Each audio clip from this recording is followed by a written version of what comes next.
not the pizza guy.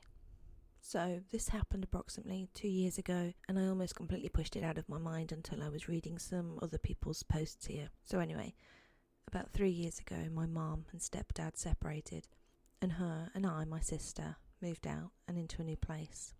It's in a decent neighbourhood, not like a nice neighbourhood, but a safe one. It's quiet and mostly elderly people and young families. So moving in, I never felt unsafe, and since this incident I haven't either, but probably about 6 months after we moved in, there were a couple strange occurrences. One night, my mum was out for the night because she works as a relief worker for women's shelter, and the hours are pretty sporadic. So I'm 16 at the time and stay home with my 10-year-old sister to watch her. At like 9:30 I order us a pizza because we're watching a movie together, and hey, I'm a nice sister. Like 15 minutes later, I notice some lights outside my house and assume it's the pizza guy, which is a little weird because they're never this fast, but I wasn't about to complain. So I get up to the window to just check and see that a small blue car pulled up on one side of the road in front of my house. Lights turned off, but the driver isn't making any move to get out of the car, or any movement at all. They're just staring straight ahead. At this point, I still think it's the pizza guy, and I'm like, WTF, get out and come give me my pizza. But he just keeps sitting there. Eventually I realise this guy is not here to give me my pizza, so I sit back and just figure he's waiting for my neighbours to get home. Another 20 minutes pass and the pizza actually arrives, at which point I start getting uncomfortable because I notice the car is still parked outside my house and the guy is seemingly not moved. Let me explain. It's not like this person was sitting still casually in their car or playing on their phone or listening to music like a normal person would while they wait for someone, but sitting straight upright, with their arms right out in front of them on the steering wheel. Additionally, the pizza guy asked me if I knew the guy in the car before saying that he had pressed his face up against the window and stared at him as he walked by and approached my front door. So I take my pizza and eat it. Eventually my sister passes out and I turn everything off and go upstairs. Every hour or so I go back to check if the car and the man inside are still parked outside my house, and every time they are. And he's still sitting there the same way. Until I check again around 2 a.m. Now he's moved from the driver's side to the passenger seat and has his chin resting on his hand, looking out the window which is facing towards my house. I start getting really weirded out at this point, but still don't do anything, convincing myself that I'm overreacting. So I go back upstairs and wait another hour and a half before checking again. It's like 3:30 at this point, and I think maybe the guy is waiting for me to fall asleep so he can break in and rob us or something. I don't know. So this time, instead of leaving the lights off when I pulled the curtains to check if he was still there, I turned them on so he would know I was still up. I also held my phone up to my ear, hoping he'd think I was calling the cops and leave. I didn't actually call the cops, because I figured it's technically not illegal to park on the road outside someone's house, and I didn't want it to turn out to be nothing. At that point, he starts getting out of the car. I thought he was just getting out to go back into the driver's seat, but instead he closes the door and leans against it, putting both his hands in his pockets and just staring at me. I can't see his face because directly across the road there's a street light, so only his silhouette is visible. After maybe 30 seconds of this staring, I get too creeped out and pull the curtains shut again and call my mum. She's concerned and says to deadbolt the door, and if he does anything else or just doesn't get back in the car, to call the police, which I agree to do, and she hangs up. Finally, an agonising 2 minutes later, I work up the nerve to peek out again, and he's still just standing there staring. Now I actually start dialing the number for the police, and just as I go to hit the call button, he abruptly looks up towards the neighbour's house and jumps back in his car. I found out the next day it's because my neighbour opened the front door and looked out at him. Apparently he noticed the weird car guy too, but weird car guy still doesn't leave. He continues to sit in the car, looking towards my house until 6 a.m. I stayed up the entire time because I couldn't sleep. I don't know exactly when he decided to drive away, but the last time I checked was 6. Also, looking back, I'm not sure why I didn't continue calling the police. So anyway, finally I go to bed and try to write it off as just a weird dude. For the next few days I spend the nights at friends' houses and just keep busy because it was the summer holidays. When I get home, my mum tells me that every day since I've been gone, a blue car has driven past the house really slowly and honked, but she doesn't recognise the driver. And when she walked outside to take a picture of the car, or license plate, after it had driven by 4 times, it sped away. She called the police and reported the weird behaviour as well as gave a description of the vehicle, and they said they'd keep an eye out for another instance involving a car matching our description. 2 weeks after, this car is parked outside my house again, but no one is inside, and it sits there until it's towed away. And that's it. I never received an explanation beyond that. The car was stolen over 3 months ago in a town nearly 5 hours away. One of the weirdest, creepiest, unexplainable things I've ever experienced.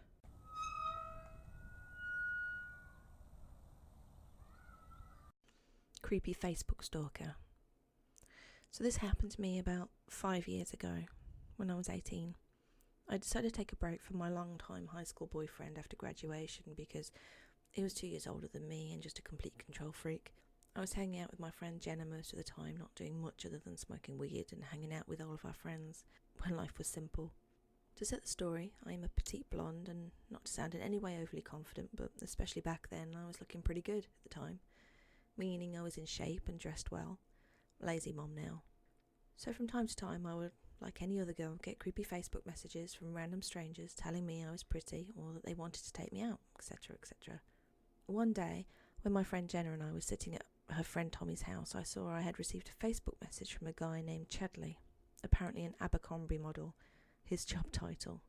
And let me tell you, this man was in top physical shape, like he was one of those guys that stood outside of the Abercrombie stores with his shirt off. Not my type at all, but I wasn't not going to talk to a hot guy. Basically, Chadley sent me a message saying, "Hey, you look familiar. Have we met before?" So, different approach than the other men who came on too strong at first. Mind you, I wasn't looking for a boyfriend or to talk to any guys. I guess at the time I was just happy to get the attention. I think it boosts anyone's self-esteem. So the conversation goes as followed. Me. I don't think I've ever met you. Chadley. Maybe I just saw you at a party or something. I just saw your Facebook and you looked so familiar. And you're gorgeous. I just had to ask. Me. Thank you, I appreciate it. Then we started to conversate about what schools we were from, our exes and so on. At the time I was very interested in cars. My whole family works in the industry and I was telling him what my dream cars would be. He seemed nice and normal at first. Eventually he asked me to come hang out at his house. He lived in a very upscale town and neighbourhood, so I thought to myself, heck, why not? It's not like I'm doing anything else productive with my time. So I head over to his house at around 8 p.m. on a cold wintry evening. As soon as I arrive, he greets me at the door. Thankfully, he was just as good looking in person as he was in his pictures, and leads me into what looks like a poorly put together office. Inside, he pulls up his computer screen. Mind you, this happens like instantly, so it was just plain weird, and he literally had YouTube pulled up, and in the search bar was fast cars, and he was going to show me a video of a car going really fast. Like, cool dude. I proceeded to act amused by it, and then he asked me if I wanted to watch a movie with him. I accepted, and he put something in. I'm sorry, I can't remember, something with Nicolas Cage. Just the whole vibe of him was weird, but at the same time I guess I kept ignoring it because of how good looking he was. So after the night was over, I said goodbye and left, promising to link up again soon. He literally texted me not even seconds after I walk out the door. Chadley. Hey, text me when you get home. So I get home and tell him I'm safe. Good night, and he insists on keeping the conversation going. What are you doing tomorrow? Me. Probably nothing after school. Chadley. Would you want to go out to eat? Me. Okay, sure. So once again I head over to his house later in the evening and drive to an outback nearby. So we walk in and sit down as there was a wait, and he keeps looking at his phone like he's waiting for something. Finally it lights up as he's getting a call from a friend. Hello? Yeah man, I can't talk about football right now, I'm on a date. Yeah, the girl I was telling you about. Okay, I'll call you back later. And he hung up. Still getting weird vibes from him, I proceed on with the date. Something about him is just off-putting, and it felt like he was moving too fast with me. All I could think about was going home and not talking to him anymore. He just wasn't my type. So once we get back to his house, he asks me to come inside. Sorry, I think I need to get home. It's late and I'm tired. He looks upset. Just come in for a second. I want you to see something cool. Red flag. But my young self was down for whatever, so I said, sure, fine. We walk inside and are instantly greeted by this guy's mum and dad. Mum. Oh, hi Chadley, is this the girl you keep talking about? WTF, I literally met him 2 days ago and have hung out with him twice. Chadley. Yeah, she's great. Dad. Well, we will leave you two alone. Hey, check out his swimming pictures on the mantle. He's a real awesome swimmer, he says to me. Okay, nice to meet you, I say, and want to note the fuck out of there, but not before Chadley kept trying to talk my ear off. So I want to be in the FBI when I graduate, and then I want to be an Abercrombie and Finch model, like on the shopping bags. He literally sounded like a child. Okay, Chadley, I'm sorry, but I really need to leave, I say. He walks me out to my car and stands there awkwardly, expecting me to kiss him, but hell no. I jump in my Jeep, wave bye, and back out. He was just an odd fellow, and I wasn't at all interested. Now that you have the backstory, here's where it gets weird. So the next few days I kept getting constant texts from Chadley. Every day it just started as, hey, and for a little I said, hey, back, because I didn't want to be rude. I don't know why I even cared. I'm not even that friendly. I think I was worried my psycho boyfriend I was on the break with would find out.